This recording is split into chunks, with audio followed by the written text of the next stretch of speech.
Support WrestleTalk! Give us a subscribe. Why Survivor Series doesn't matter. I'm Ollie Davis, this is the other one, Luke Owen. Welcome to the Wrestle Ramble Raw Review Edition, the post-Survivor Series Raw Review Edition. Of course, sponsored by our good friends over at Beer 52. Head over to beer52.com/WrestleTalk, UK viewers only, to get your free case of craft delicious beer. You only have to pay for postage and packaging. Right, this was an infuriating episode. I freaking hated it. I hated it. I said in my review, if this wasn't my job, I'm out for the rest of the year. I don't come back until second week of January for that Royal Rumble build.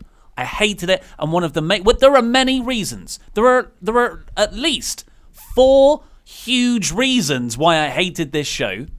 But let's get into the first one. The night before, Survivor Series, brief recap, Raw won every main card match. The tag team kickoff show is not continuity, weirdly. It was an error. Raw were supposed to win, but there was a miscommunication and the booking team had SmackDown down to win. That wasn't what was meant to happen. It was meant to be Raw. And that's why they ignored it for the rest of the show. They were just like, no, we're just going to press ahead and pretend that never happened. They had to say that it didn't count because the whole point was that Raw was meant to get a clean sweep across the whole night. Yes, so you've got this storyline of Raw beating SmackDown in every single match. And the 2 caveats attached to this, at least for the men's elimination match, was if Team Raw wins, Baron Corbin would become permanent Raw general manager. Stephanie said that backstage earlier in the night. The other thing was, if Team Raw won, Braun Strowman would not only get these hands on Baron Corbin, which is happening, he would also get a Universal title shot against Brock Lesnar. Stephanie McMahon agreed to both of those things on the Raw Go Home show. I thought I might have misremembered or misheard. I went back and watched it. He says both of those things and Stephanie goes, done. But you've got to win this Sunday. Now, I know that hasn't what happened. So I know there's she's a heel, so she can change her mind. But that wasn't explained. They just completely ignored it. So those 2 things that were at stake at Survivor Series were just dropped in this opening segment. I think, now I might be misremembering this as well, I don't think that Stephanie said, if we get a clean sweep, you will be the permanent GM. I think what she said was, if we get a clean sweep, we'll remove that black mark from your record from what happened last Monday with the Becky Lynch-led invasion, and we'll have a talk about you being permanent GM. But I might be misremembering it. To be honest, that what she said was inconsequential, because even if she had said, yeah, you're going to be permanent GM, they essentially rewrote it for this week's Raw anyway.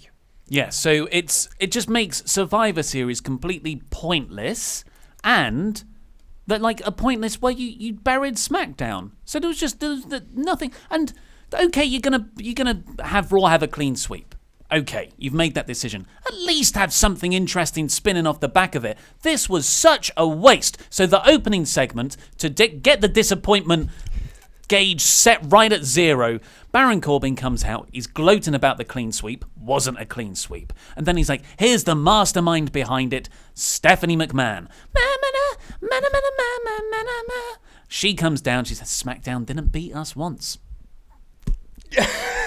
And then Baron goes, well, now it's time to make me permanent, because we won. And she says, Baron Corbin then interrupts, and Stephanie says... Braun Strowman interrupts. Oh, Braun Strowman interrupts. He did interrupt himself.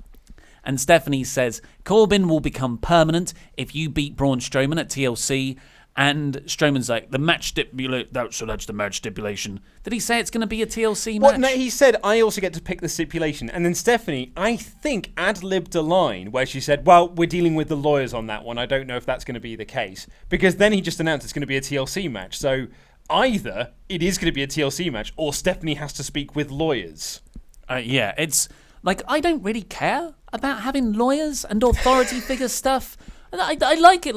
This is good once in a while, but not when it's just completely smothering the show and the creative. So we've now got this. So Braun Strowman, even though he was effectively granted this Brock Lesnar match for the Universal title, if he won on Sunday, Stephanie's like, well, if you beat Baron Corbin, then you'll get a match against Brock Lesnar. Why wasn't Braun Strowman more angry about this? Why was it just completely dropped in the first place? I've looked around. No one's talking about this one. I feel like an insane man ranting in a studio full of wrestling toys. In all fairness, I also look at this and be like, the storyline leading in was that if Braun won at Survivor Series, or if Braun helped their team win at Survivor Series, why... And by doing so, he then gets his hands on Baron Corbin. Why did Baron Corbin pick Braun Strowman to be on that team? Surely, Baron doesn't want to have a match with Braun, but he still wants to win Raw. Or win Survivor Series. We didn't have to pick Braun. To be honest, they didn't really need him anyway. They would have handily defeated them regardless, because SmackDown are full of dum-dums. But, that's its own little plot hole there.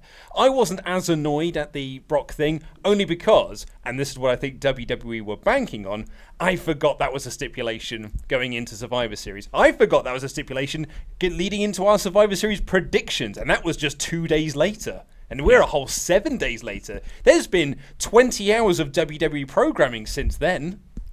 Yes. And NXT was good, at least. NXT was great. It's just, then Baron's like, okay, well, I'm going to book, if I can do anything, I'm going to soften Braun up for TLC. I'm going to make Drew McIntyre and Bobby Lashley in a handicap match against you. And Stephanie's like, well, I actually think it should be a six-man tag with you joining them and Braun Strowman joined by Elias and generic pop for Finn Balor. Finn Balor. Yay. I'm like, what is your character? Stop being on my TV. I don't find you or your freaking brother interesting anymore. It's genuinely making me angry. Well, here's the thing as well. The whole thing of this, the title of this video is why Survivor Series doesn't matter. Finally, I'm glad you're on the same page as me. I've been saying this for bloody months now that this doesn't matter. But regardless, I'm thankful for that. The other side of this is that the storyline for Raw decimating SmackDown isn't to fuel Raw storylines. It was to fuel SmackDown storylines. The report is that it's going to lead into, that it's going to further the Shane McMahon heel turn / the babyface Miz turn, and they're then going to go off into their own little rivalry. So SmackDown losing 3 years in a row and being decimated by Raw is for this over here. But the problem with that, and Brian Alvarez has been pointing this out for a lot of weeks now, it's WWE's desire to just get heat. Just get heat on everything and never give the baby faces anything back. So Raw decimating SmackDown was to generate heat. And then that heat will just be furthered into Shane McMahon heat that he'll generate over here. And then Raw just does absolutely nothing with the heat that they've generated. Because Michael Cole's saying there the whole show, it's a night of celebration. We beat SmackDown 6-0. There wasn't a single SmackDown win in sight. But it didn't lead to anything.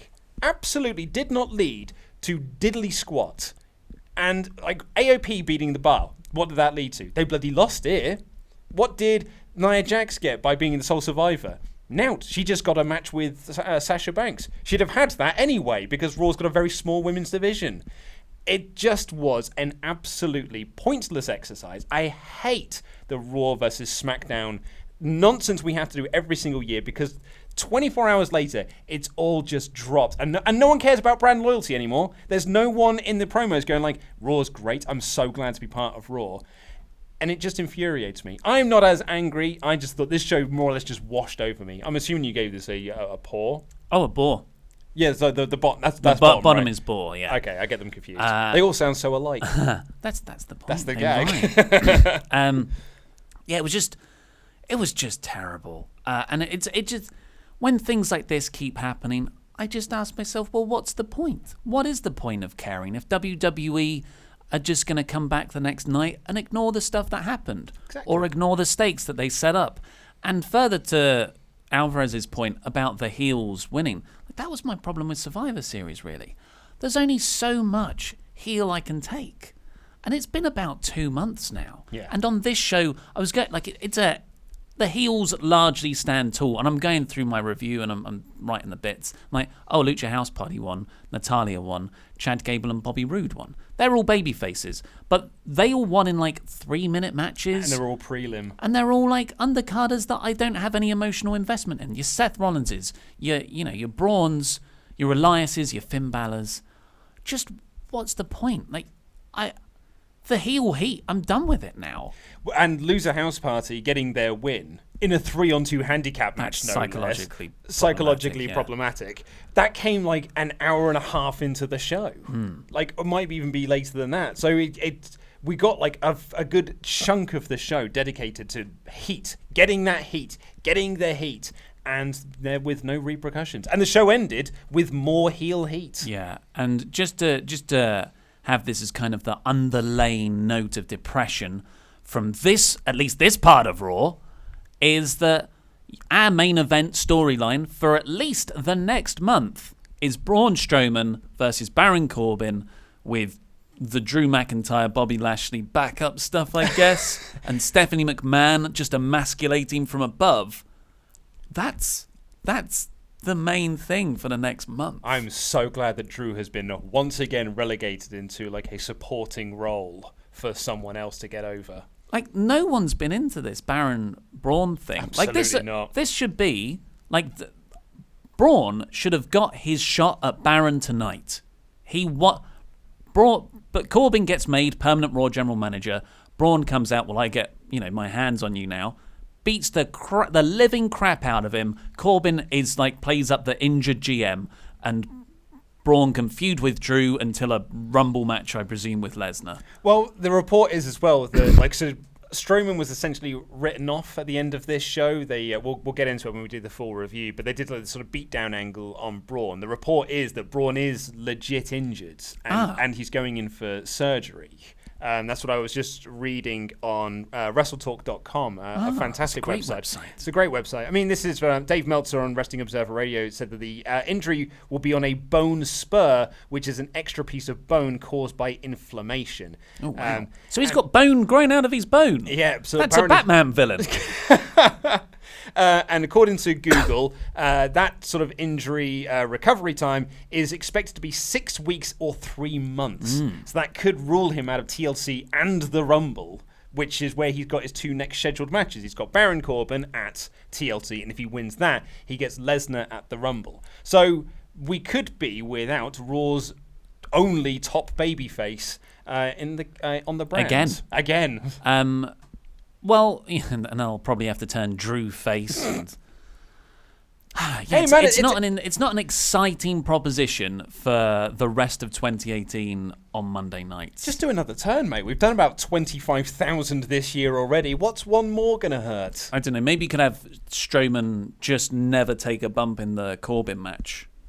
That's a way around it. That is certainly a way around it. But shall we get on with the rest of the disappointment on the show and that opening match? Haha, it's a Raw review looking jacked, man. Of course, head over to beer52.com/WrestleTalk to get your free case of craft beer, UK viewers. Heavens knows we need it after this show. Although not when you wake up at 5 a.m. to watch it. Cup of tea will suffice.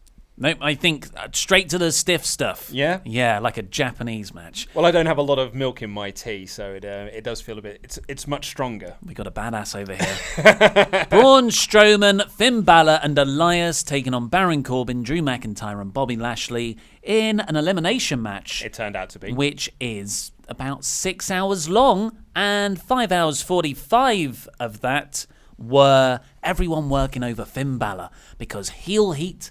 Heel heat. Yeah, this was Finn Balor getting worked over a lot. And then, shock of all shocks, he was the first eliminated through a Drew McIntyre Claymore. And then Elias was in, and then they worked on Elias for a while. Bobby Lashley speared him, and Elias got counted out. So it ended up being a 3-on-1 on Braun Strowman. But then, the match just stopped. Because the heels just started to beat up Braun.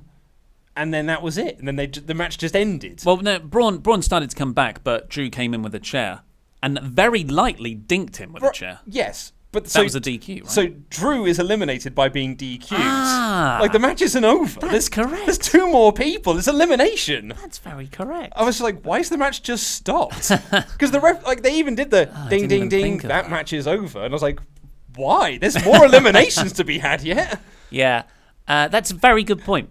So, but after all of that heel heat, and I thought this match was boring. It was boring. And it went on for ages. It was like the first 45 minutes, like 50 minutes of this show. It was the first hour including commercial breaks. With this, like the opening promo and this match did make up the first third of the show, and it was boring. So boring. The beatdown afterwards was boring as well. Yeah, so all three of them beat down Braun Strowman. I will the new Dogs of War. Yeah, they even did the Braun at the top of the ramp to mock Braun. But I was like, that's what you all did when you were teaming with Braun, and you look stupid when you did it then.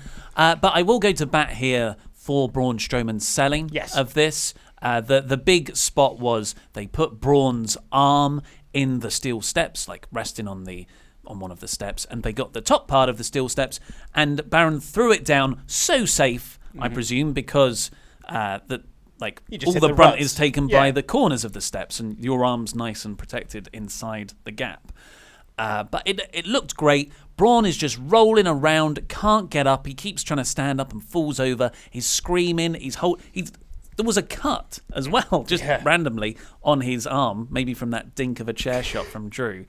And like that smothered his elbow in blood as well. Yeah. So it looked really good. And then like referees and EMTs ran down to check on him, and he's like, I can't feel my fingers. And I just thought that was a really nice touch. I thought Braun's selling was tremendous here. Yeah, and it was announced later on in the show by Michael Cole that Braun had been taken to a local medical facility, and they had diagnosed that he had a shattered elbow. So yeah, this does seem to be a way to write Braun off TV. Perhaps at least until the go-home show for TLC. We've got 4 weeks until TLC. Seems really weird to be sitting here talking about 4 weeks' worth of build for a pay-per-view. Considering what a luxury. That's too much time. The last 2 months that we've had have been like, there's another show. Oh my God, there's another show. It's a week, there's another show. Now we've got like actual time to build storylines. And I'm like, I don't think they can do it. It's like they've got too much time on their hands. And now's the time they were like, well, let's give these really boring stories time to breathe. As opposed to, Seth Rollins versus Nakamura. Let's not do a slow build of Daniel Bryan turning heel on AJ. No. Let's give Baron Corbin and Braun Strowman the time it really deserves. So off of that, we got Seth Rollins. There was a recap of the Rollins-Ambrose stuff from the previous week. Because the Nakamura match was just... I think that was on the kickoff show. Did it happen? It was completely disregarded here. I'm not even sure. I mean, he did mention it, but he essentially said, I've been really distracted by the Dean Ambrose stuff. So that's how rubbish Nakamura is. He can't even beat a distracted Seth Rollins. And yeah, Rollins is talking about how they've got their TLC match coming up, and then Dean appears on the Titantron. I was like, well, here we go. This is my favourite feud at the moment. Well, it was until like everyone turned heel, and I don't know what's going to happen. But I think this has been one of the best feuds of the last month, arguably of the year. And Dean appears on the Titantron, and he's like, yeah, you thought I was just going to come down, didn't you? Come down and fight you, because Seth's calling him out. He's like, I'm not that lunatic anymore. I was like, this is really nice stuff. They're going with this complex, interesting, psychotic in a different way, Dean. And then he starts talking about that the Shield was always rotten to the core. Yep. And that now they're all going to get what they deserve. Karma is going to come to get them, essentially, is what he was saying. Yeah, and he said Roman has to answer to the man upstairs. Yeah. And Seth has to answer to me, as in Dean. And what a horrid line. He said, in so many words, Roman getting leukemia is because of what the Shield did. Yeah. And that, for me...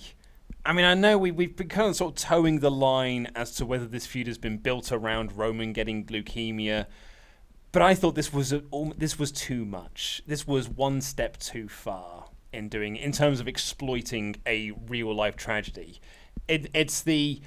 Eddie's not up there. He's down there in hell. It's that level of line where you're just like, all right, lads, we get it.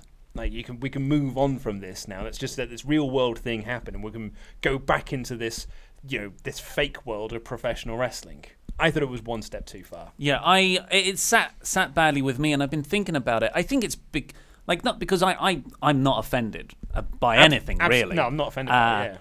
Yeah. But I'm not I'm not offended by this in that way. It's more like that's not what Dean's character is. Dean's character, like for me, Dean has had this sort of misdirection of anger. Like he's got this grief or not grief because Roman's not dead, but he's very sad about Roman getting leukemia, and he kind of resents Seth, and it's all come out this way. But when he says, no, Roman's kind of deserves this, which is what he implied, that suddenly makes Dean not this interesting, complex character who's just working through emotions.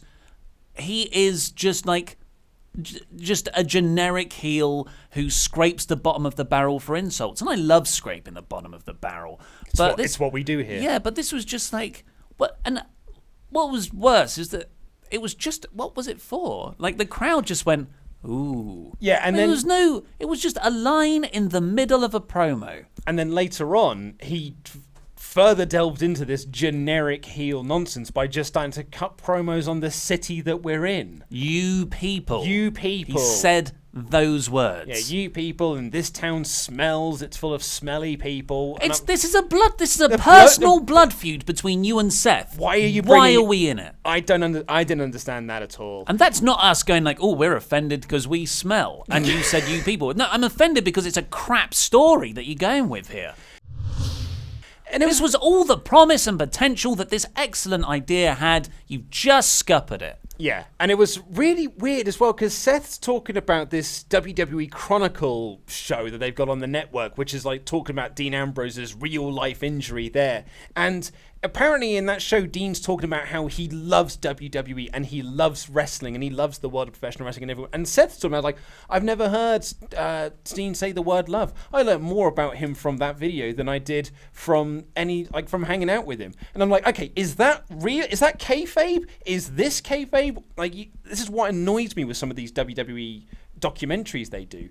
They don't even blur the line. They essentially say this one is real, this one is fake. But then the fake one starts referencing the real one, and that just makes the fake one look even more fake. And that's you've got to separate the two. But they don't. They try to pick and choose from each one. Yeah, and the puzzle pieces don't match. Yeah. They can. Real life can infuse the stories brilliantly. Absolutely but can. This way it doesn't work out. I didn't actually mind that part, but as another example of that mentality, did you hear about Coachman on the pre-show or the kickoff show of Survivor Series on the panel? Absolutely. I'll be honest with you, I did not watch it. Well, I didn't see this bit because I skipped through the talking bits. Yeah. But he apparently goes, yeah, because that was like a real punch that Nia Jax threw. Like, come on, man, they're all real punches. They're meant to be. You idiot, Coach. You idiot. Hey, great call, Coachman. Great call, Coachman. I'm not going to scream into this mic. No, because you're very loud in my headset. Yeah, so this, and then this is all bollocks. I hate what they've done with this. And then they go, man, what's going on with this, Renee? What?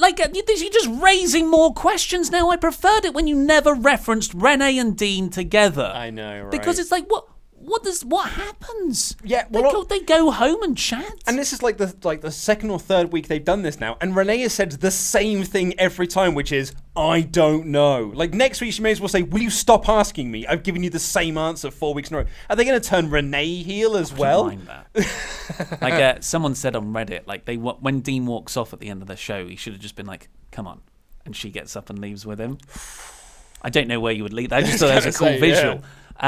Okay, we'll come on to how crap that gets more because it spreads throughout the night. This set up a hide and seek. Yeah, didn't it just? Throughout the night. Because Rollins is walking backstage, he's asking security if they've seen Ambrose, and one of them's just I forgot about this bit. Yeah, he's just like, no, I've not seen him. Get out of my face. So Seth just punches him in it. Who's the big bull security guy?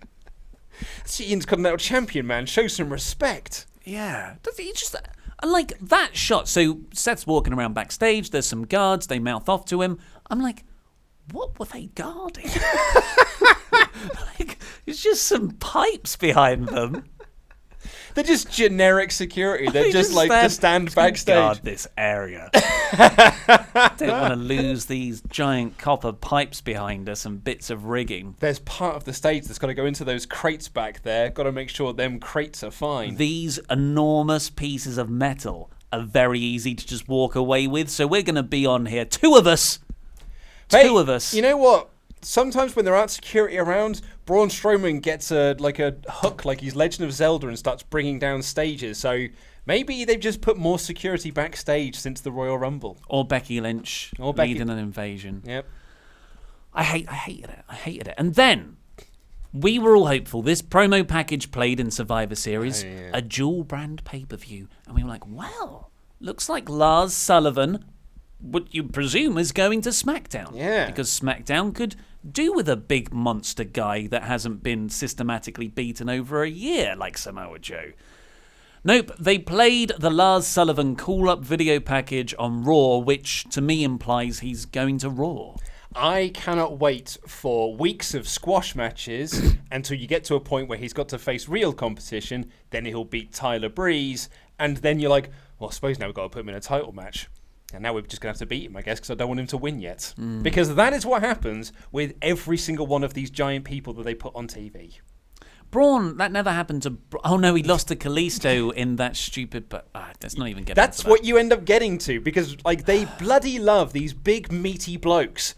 But then they get to a point and then they go, you're like, I don't know what to do now, because we've got 4 other of these big meaty blokes on this show, and we don't have this meaty bloke beat the other meaty bloke just yet, because we need to protect this meaty bloke over here. So you can just beat Finn Balor, I guess. But we can't keep beating Balor, so Balor will have to get a win over him. But it have to be a fluky win, so neither Balor gets over, nor the big meaty guy gets over. And then we could just do that up until, SummerSlam next year. I think Vince will be excellent at foreplay.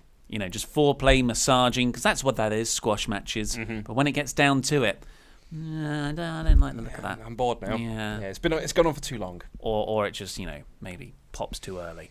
Then we got Sasha Banks and Allegedly. Bayley taking on Nia Jax and Tamina.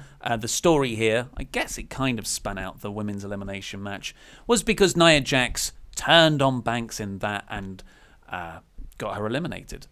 And then won the match for Raw. She did a Triple H pretty much. Alexa Bliss is on commentary because, I'm worried about her really. It's been a few months now. Yeah. She's not. I don't off think of she's Hell in a Cell. still not cleared to wrestle by the looks of things. There was a couple of reports that she's had multiple concussions in a short period of time, and that can usually lead to forced retirement. It's a good job she's a very good talker, because if this all does go nipples north, then she does have to have early retirement, which would just be that would be a heartbreak, an absolute disaster for her. She at least will have a role within this company, because like Paige, she's a good talker and she's a good on-screen personality. Same cannot be said for Tamina, though, still coming out to crickets, despite all the big push that she's getting, still no one cares. Like, it's incredible how little a reaction she gets. I like watching Nia Jax and Tamina next to each other because it looks like someone's trying to draw Nia Jax from memory. I just think with Tamina, you'd think by accident she'd have had some heat by now. Like you'd have thought because she's with Nia Jax, some of that heat would transfer over, but no, she still comes out to absolute crickets. And they're still doing the Nia Jax hashtag facebreaker thing. Only this time it actually played into the finish of the match, where Nia Jax, she clearly watches the show, or someone in WWE watches the show. She just watches my music video of her on repeat. Well, she did Occasionally there's a recommended video. Absolutely, from us, right at the end. And she punched Bayley while the ref was sort of distracted. And then Nia Jax hit the Samoan drops and wins. It was a match. Yeah, I enjoy Banks and Jax working together. I think that's probably more Sasha carrying that. But Sasha knows how to work with Nia Jax very well. I think Bayley does as well. That match they had to take over London. I know everyone talks about that match. That never really clicked with me as much as it did everyone else. I do really like Banks and Nia together though. But Tamina is just a vacuum of charisma. Then we got not Wacky Dean, but he is Technological Dean, because Charlie Caruso is doing a link. No, she's getting ready to do an interview.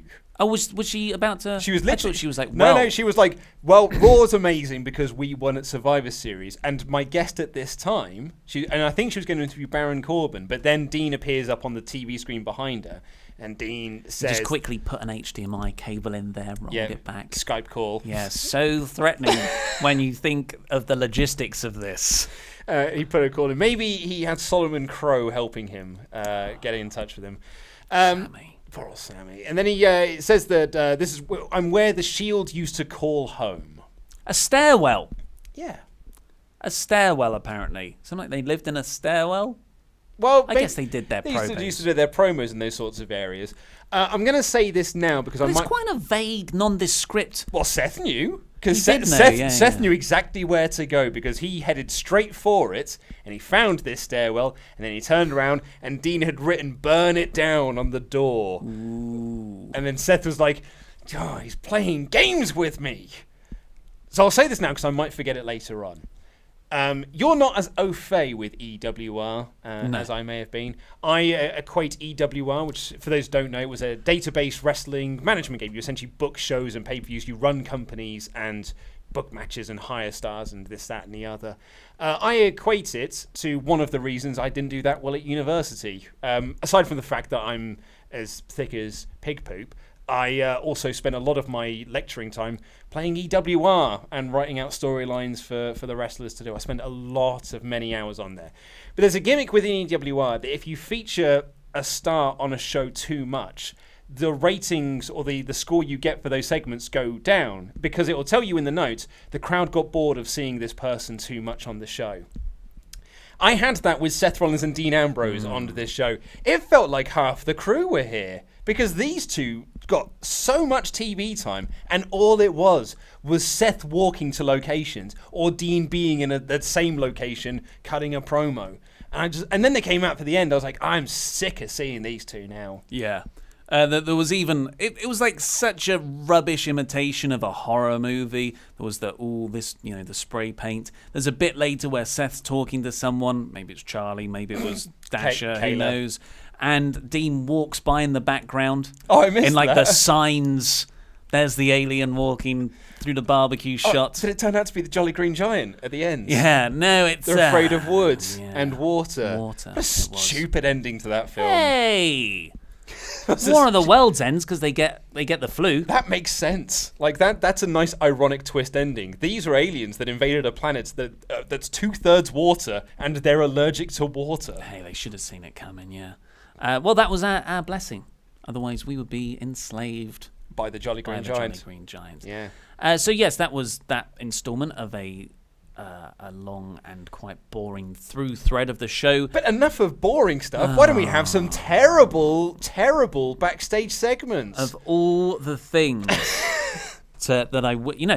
okay, you're going to get rid of that tag team match on the kickoff show. You're going to get rid of the stakes for Braun Strowman and Baron Corbin in the men's elimination match. You're not going to follow up on 90% of Survivor Series on Raw. Why did you choose this one? Why did you choose Drake Maverick pissing himself to carry on to tonight? Yeah, so Drake's backstage and everyone who's not booked for the show are there getting food and they're all making fun of Drake. You try the peas? Yeah, just making a lot of wee jokes. And then, like, he walks up to Gable and he asks, he's like, oh, is something funny to you? And then they all make fun of him again. And Bobby Roode walks up and they all laugh at him. He's like, you're in trouble. And then Roode and Gable he go spits crazy. out his water and they laugh. And he's like, what's so funny? And Bobby's like, trying to recover from how funny this is, says, you said urine. As in pee. So it's not funny. I did enjoy Gable and Roode's attempt at insane over-the-top laughing, but they couldn't even remotely save this segment. It was so bad already. Following up on just it fails in all areas. It damages your tag team champions because this is the guy associated with AOP, who should be a serious monster heel act, and they're the tag champs. And it's just not funny. No. It makes me embarrassed to watch the show. Yep, and again, I call back to that builder guy that was in my house yesterday who said, you're a bit old to be watching wrestling, aren't you? when I see things like this, sometimes I feel like I am. And they followed that up with some more kind of just embarrassing reasons that make you feel just I'm too old for this crap. Of Lucha House Party versus The Revival, an excellent team. Lucha House Party, very, very good wrestlers, all three of them. Like Gran Metalik is one of the best high flyers in the world. Lindsay Dorado as well. Incredible. But they compete this match under Lucha House rules, which means all three can compete at the same time. So it's a handicap match. Yeah, which seemed very unfair on the heels. And they kept saying on commentaries, like, well, it's Freebird rules. And I'm like, you idiots, that's not what Freebird rules means. This is just these three lads had a 3-on-2 handicap match, which was so unfair on the Revival, and then they just win. And Renee Young says at one point, and I really don't want to keep turning on Renee. I like Renee. I really like Renee. Not in this role, though. I really like her in an interview capacity. I loved her on Talking Smack. She was so good. She is such a naturally charismatic person, and she clearly loves this product so much, and that enthusiasm carries through. But when she is being fed lines on commentary, she does come across as bad pants. And in particular, she said that the Lucha House Party celebrate BYOP, bring your own piñata. And I just thought, F off, Renee. Garbage commentary. And Corey Graves, the heel commentator, sat there going like, this is ridiculous. Why are they allowed to have all three of them in the ring? And I'm here going like, yeah, I'm agreeing with the heel commentator. This is unfair. Yeah, so just because we didn't explain what Freebird rules actually are, just in case anyone thinks this is what Freebird rules is. It's just it's like what the New Day have, where you never know which two people of the 3-person act or more will defend the belts. Yeah, and if you're the tag champs, all three of you are the tag team champions, but you can defend with 2 of those 3. Any combination. Any combination. But this is a 3-on-2 handicap match. Yep. So it was unfair.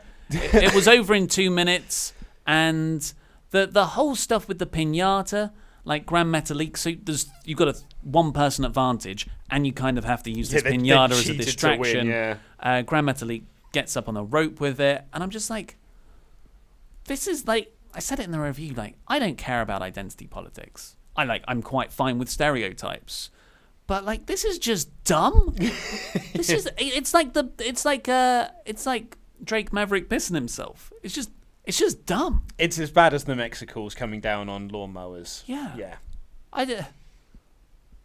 It's rubbish. It is rubbish. It is very rubbish. We then got more Seth Rollins walking backstage looking for Dean Ambrose. That's the one where he walks behind in the background, like, oh, there he is. Yes. And Titus goes, hey, Seth, you just walked right past here. I was going to say, is he Taz? Didn't know Taz was in the building. Okay, but now we got what I thought this was brilliant. I thought Ronda Rousey cut one of the breast promos. Breast promos. Breast promos. What an unfortunate time to make that slip up. All the times I've said best promo. Best promo. I mean, there's probably something Freudian going on there. Probably is. Let's not dive into that now, though. So we've had a lot of, I certainly have had a lot of people. We had a lot of comments that were left on the video yesterday with words to this effect.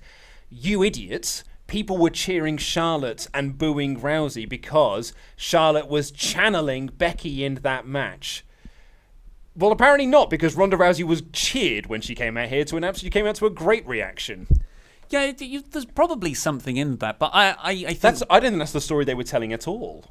But I mean, like, the reason the fans cheered Charlotte. I don't think that. There'll be a smattering of that, like, yeah, Becky. But the majority are cheering just because they're excited. They've seen something happen. Yeah, they're excited to see a big angle, and that apparently is the WWE mentality backstage. Now, they were very happy with how the Rousey Flair angle played out because it got a reaction, and they just think, well, WWE fans are just going to cheer whenever they see a big angle happen, so it doesn't matter if it's the, quote, correct reaction. It's a reaction. Well, I mean, that's...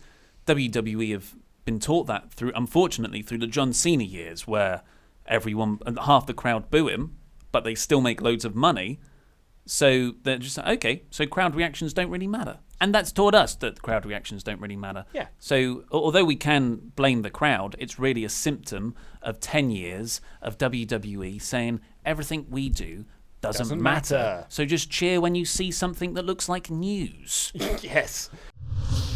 So Ronda Rousey did come out to a great reaction here. Yeah, they were really behind her. And she said, like, after Nia Jax is beaten, I'm going after Charlotte. I presume that's at Rumble then? Maybe. Yeah, I don't know how they make that work. I'll be honest with you. I mean, I know you said that she cut the breast promo of the night, and I agree, it was the breast promo of the night. I was really irked by the start of this segment. Okay. Because they showed this video package of Charlotte beating down Ronda Rousey with the kendo stick shots and the chair and all this, and it was like dramatic music, and Charlotte was like this monster, and Charlotte's like, and Rousey's like she's the one who's been systematically destroyed. Ronda Rousey comes out here to a massive smile on her face, giving out gloves to kids. And I just thought to myself, oh, things can't be all that bad, I guess. You're happy as Larry, mate. You're fine. Yeah, I hate this so much. I hate Vince McMahon telling Ronda Rousey, when you smile, the whole world smiles with you. So you have to smile every time you walk down to the ring. Regardless of the situation, you have to smile. I hate it because it makes her seem so pants. Yeah. It makes her seem really illegitimate. Yeah, I agree. I also would have appreciated a bit more selling of the neck from that, the Pillman Eyes move that Charlotte did. But she's the baddest bitch on the planet, yeah, man. She well, yeah. hasn't got time to sell. She's got too much smiling to be getting on with. But she did. I think when she was in the ring and she turned into mean version, she was really, really good. Like this particular line about how, as champion, you have to be the best in the world, even on your worst day. And today is my worst day because of all the injuries, but I'm still a fighting champion, and I'm still going to challenge anyone out there in the back. Baron Corbin comes down and says, nah, I'm not going to allow that. And Ronda's like, yes, you will, otherwise maybe I'll beat up you. She said it a lot better than I'm recounting. Yeah. I thought this was terrific because she's never cancelled a match, and that's why I'm the baddest bitch on the planet. Got a big pop because bitch is over. Yeah, absolutely. It's the most over word in WWE. But I mean, people have written in review of this segment that if you go back and watch Ronda's UFC career, especially near the end, it's not so necessarily true. But I thought she did very well in this isolated bit here. I really bought into her, and I thought she came off as a great babyface. And Mickie James comes out. She's the person who's answering. Short match, tapped her out with the armbar. Great. Yeah, I mean it was a bit sloppy considering how short it was. They weren't really on the same page. But Rousey hit 3 Piper's Pits, locked in the armbar, and it was a bit of a mess, but it was fine, I guess. At least the babyface won. But here's the good bit. So Ronda walks up the ramp afterwards, celebrating. She's injured, but she still won. But then out come Nia Jax and Tamina to very little reaction, and Nia Jax stares her down. And sort of does this weird. She looks back, and then comes back like this. No, she went like to do a fake punch. Oh, I know. It did not look like that.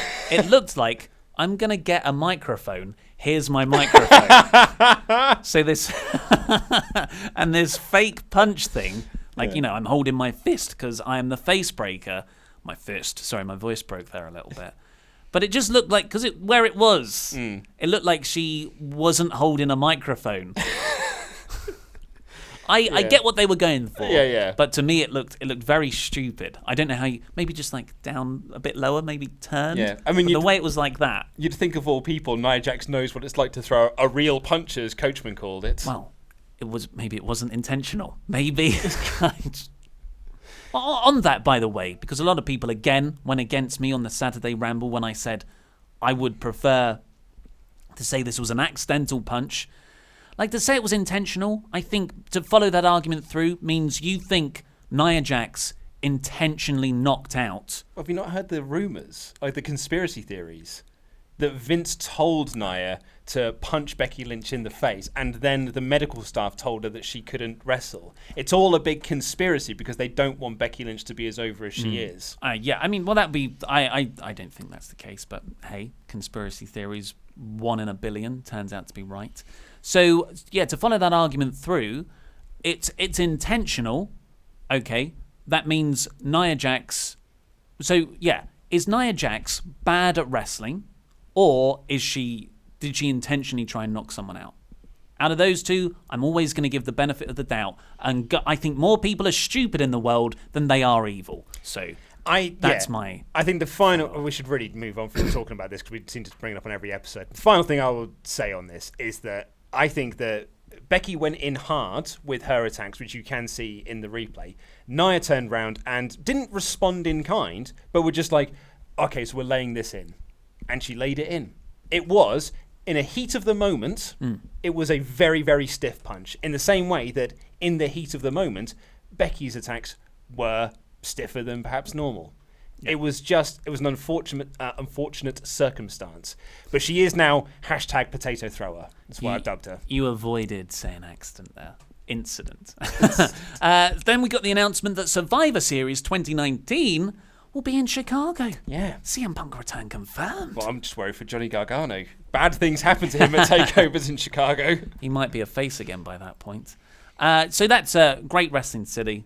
Always love Big Fives going to Chicago. Mm-hmm. Cool. Then we got Paige here for the trailer for Fighting with Her Family. Yeah. You haven't really given our thoughts on that trailer. What do you think? It looks a bit like a... There's parts that I'm into because I really like Nick Frost. I really like Vince Vaughn, actually, especially in serious roles. Yeah. But seeing the NXT branding everywhere just gets my back up. This doesn't look to me like a film made. It's a film made with WWE and all the PR baggage that brings with it. Dave Meltzer wrote in The Observer that they paint WWE in a very favourable light. So that should tell you everything you need to know about the film itself. It will probably make WWE look like the place where dreams come true. Yeah. I think it looks like a Stephen Merchant movie, therefore unfunny. I like Stephen Merchant. Harsh. Then we got the payoff to the Drake Maverick pissing jokes from catering earlier on. We got Chad Gable and Bobby Roode versus AOP. So this dominant monster heel act that you really wanted to get over, and now having the crowd chant AOPP at them. So, congratulations, WWE. You've turned your monster heel tag team champions into a joke. We're rewatching NXT TakeOver Toronto from 2016 as part of Wrestle Ramble Extra this month, which is a Patreon-exclusive podcast. Head over to there and you can listen to that and the entire big back catalogue. And that was kind of where AOP first solidified themselves as main eventers. They won the Dusty Rhodes Tag Team Classic in the Shark Cage match. And to see all the promise there, and they their series of matches with DIY and the Revival, yeah, and now this is just, and I mean, not to even get started on Bobby Roode, who was also on that show, had a great match with Ty Dillinger. A great match with that fantastic entrance with the whole choir singing glorious. Oh man, and how over that song was, and how massively into that song was. Not to mention how massively into people were doing the 10 chant for Ty.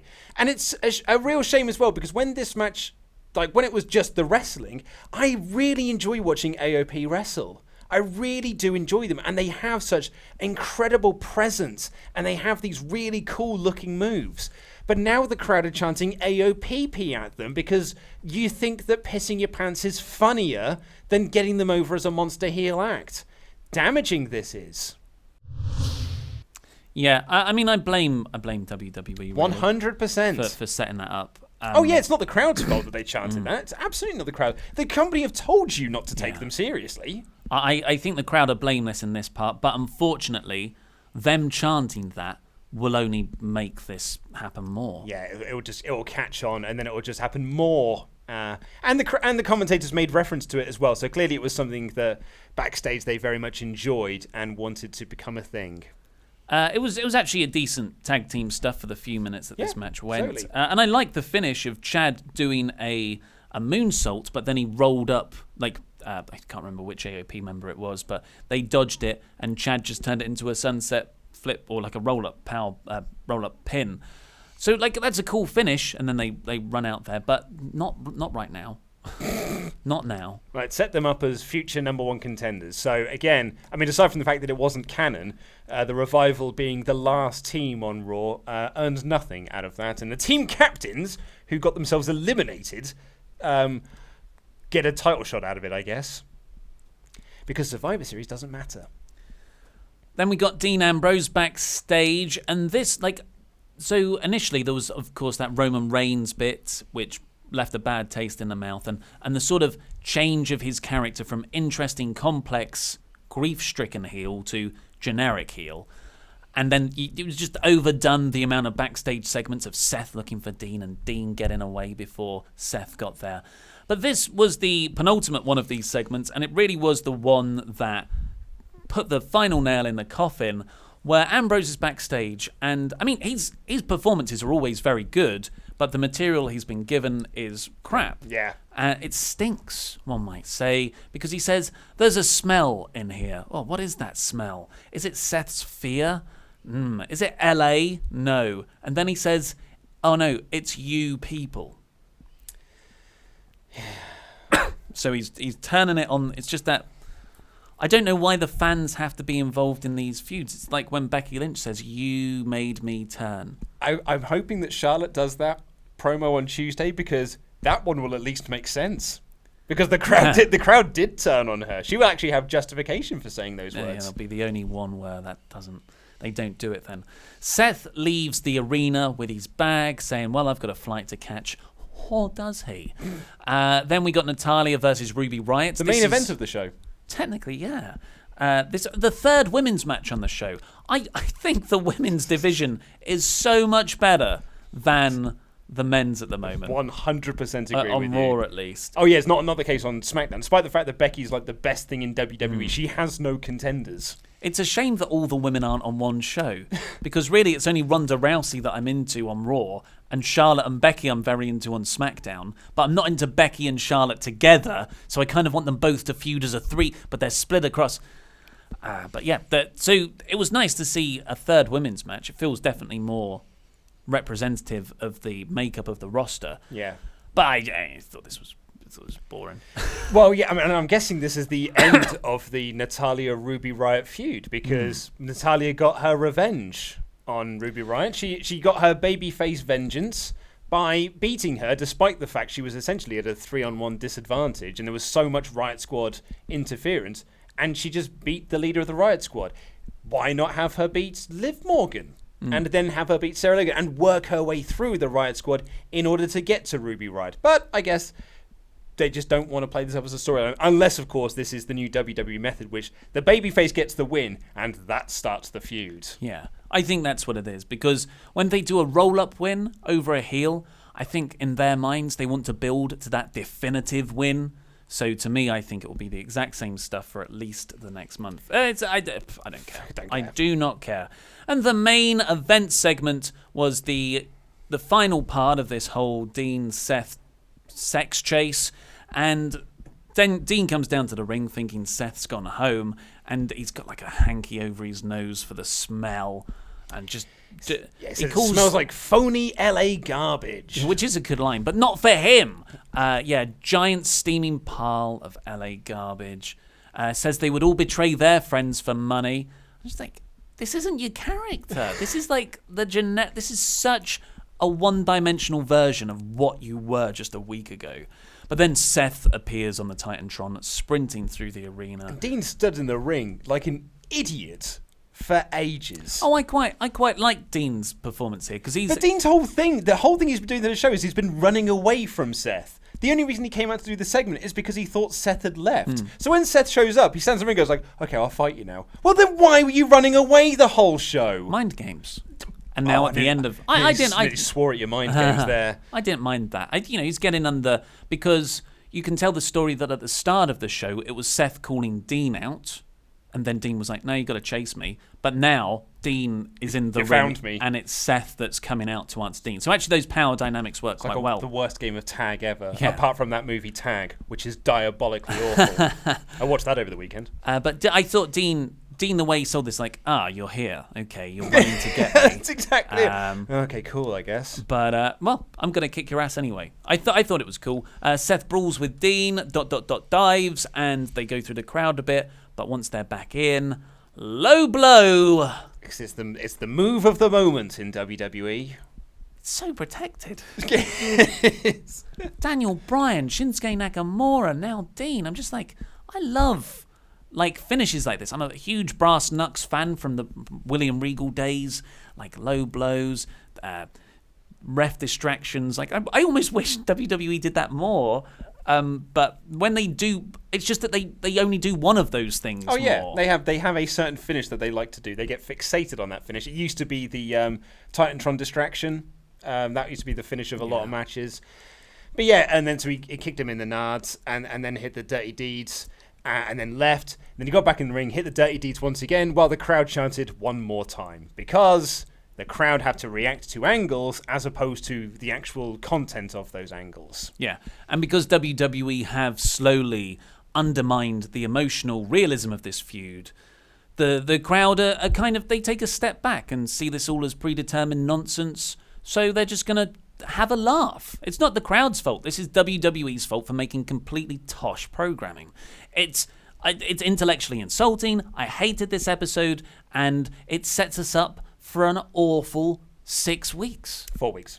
Well, I think it's not like it's going to get better after the middle of December. They're going to go into autopilot holiday mode until January. Yeah, that's true. And then they'll start the Rumble build, yeah, which is, which will hopefully be a new chapter. I don't know if that chapter will be good, but at least it will not be this. My worry is that they're just building to Braun versus Brock again. Oh, definitely. Oh, God's sake. So I gave it 1 out of 5, a bore. I hated this show. I think it's probably the worst episode of the year. What about you, Luke? I'd also given it a 1 out of 5 as well. It was I didn't hate it to the degree that you did. Like, it didn't make me want to. As I've said, I've watched much worse episodes of Raw in the past.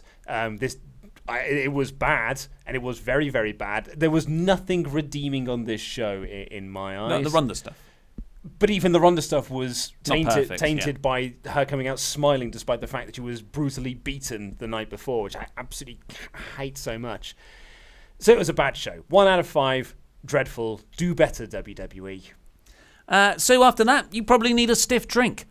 beer52.com/WrestleTalk. UK viewers only. Get your free case of craft beer.